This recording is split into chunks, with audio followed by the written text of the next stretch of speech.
our dry case display. First off, the overall dimensions. From left to right, we have a length of 26.5 inches, a depth of 18 inches, and a height of 20.25 inches tall.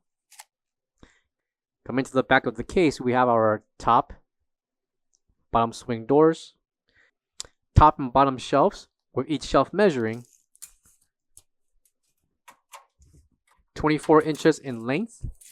24 inches length applies for the top and bottom shelf, and the depth is 12.25 inches for the top shelf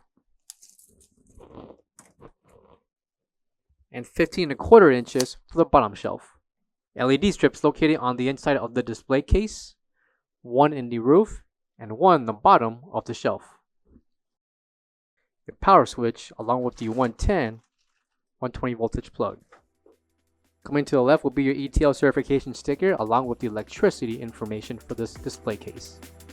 For all questions, give us a call or visit our website coolerdepotUSA.com for more information on this product.